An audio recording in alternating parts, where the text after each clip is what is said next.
So, obviously we're here, we're talking to the person who is responsible for making this actually work. Talk about like some of the technical hurdles that you had to overcome to get this rolling.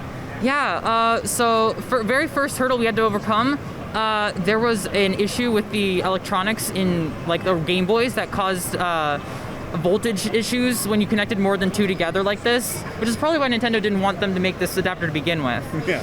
And then after that, when we got like all the way to 15 players, we tried to go to 16 and there was an issue. It's like, what's going on here? Why would it be crashing at 16? Turns out they were off by one and they were never able to actually test it because they didn't have 16 developers or Game Boys at the company. Yeah. So, and it was a scrapped feature anyway. So they were just off by one. And so we had to go make custom cartridges to fix that. And then while we were in there, we were like, you know what, might as well add color. Might as well speed it up a little bit so it's running at the double speed of the Game Boy Color. And yeah, so the result of that is what you see in front of you, the DX version. And like it looks like I'm looking back there, and it looks like you have like these like repeaters almost, which is like kind of what things are plugging into. Those are like you made those. Yes, those are custom Game Boy link cable splitters / repeaters, which would have been probably similar to what they would have shipped back in '91 had they actually been able to get the go-ahead from Nintendo. Basically, all it does is take the link cable connection and split it so that one goes to, like, one port goes to the second port goes to the third port comes back to the first port. Yeah. And we needed to do that because, well, actually, I'm going to show the original adapter here. Oh, okay. Yeah. So, if you take a look at this, this is actually the prototype for this adapter. This is how we actually managed to get everything tested, but you see here, these are really short cables, and it's all in one box. And this allowed us to figure out like all the problems we needed to get 16 to work. But then we were coming here to Portland, and they were like, "Hey, we want to put you all in a line on the stage." Yeah. But the problem with that is, all of the way that this works is player 1 talks to player 2, talks to player 3, and all the way around until player 16 has to talk back to player 1. And if you're in a line, like, how do you do that? The solution is you actually take each of these little boxes and add a repeater, so that every single time the signal from player 16 will just get bounced across the hop until it gets back to the first player. Yeah. And that was the biggest hurdle, to get these all split up into separate boxes instead of it all being around in a circle like in this version. And I'm amazed that it works.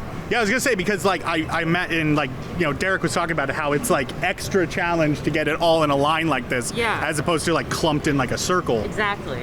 Yeah, that was really the biggest problem of this whole project. And I'm amazed that it only took like a week and a half, I think, from when they told us to when we had like these finished adapters, and they worked first try. I'm amazed. And now, one question I have for you is like, how did you actually get involved with this whole thing?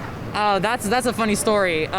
So at Portland 2 years ago, we actually, I wasn't a part of the project at all. I was just kind of here because I thought it was a cool expo. It would be my first time at Portland Retro Gaming Expo. Yeah. But I really didn't have much to do because I was just like wandering around, and eventually found myself in the Blockbuster Museum, I believe it was. And that was where Derek and I believe a few other people were also there, and they were trying to get this the 16-player thing to work with a different setup before we even had this prototype or anything. Uncle Bob, the guy that actually bought all the cartridges and everything, found out that if you take two Game Boy Advance link cables and sort of connect them in like a double Y shape like this, they actually work as a regular Game Boy link cable. Huh. And in that configuration, if you add a third link cable, that somehow allows Faceball to work. It was incredible that this just coincidentally worked out like that.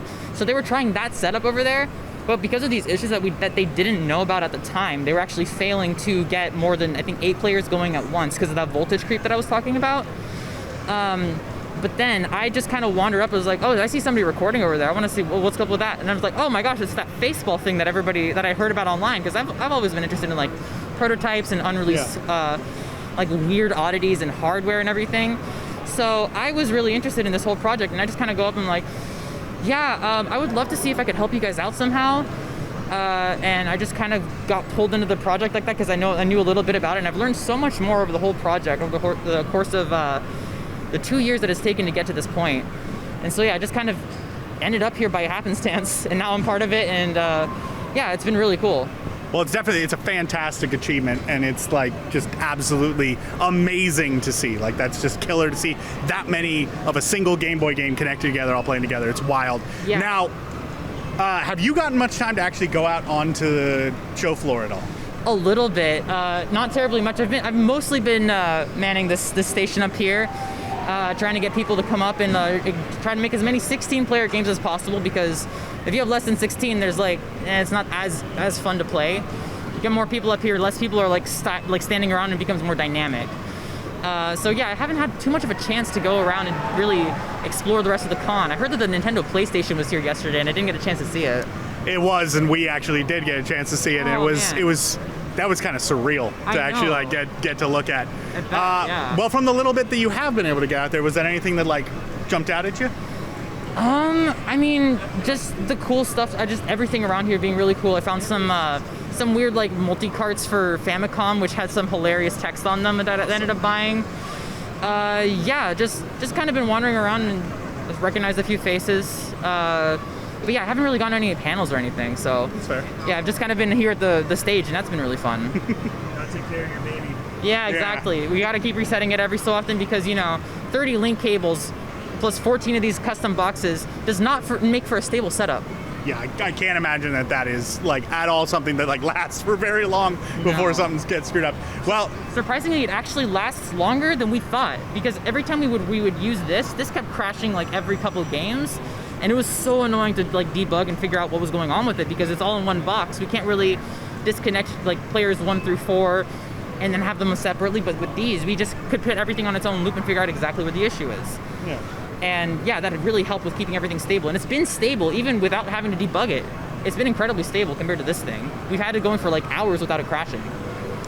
Well, yet again, because this video is going to come out later, I can't just tell you to come play Faceball. But if this is set up anywhere else, which it might possibly be in the future, you should definitely check it out. And if not, at the very least, just check out Faceball somewhere. And if people want to find you on the internet, where can people find you? Well, I stream on Twitch at twitch.tv/Zarithya. I'm on Twitter, /ZarithyAVT. YouTube, Zarithya as well, just kind of everywhere, known as that name.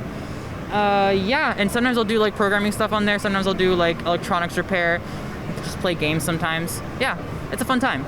Yeah, so get over there, check that out, and just have a great time.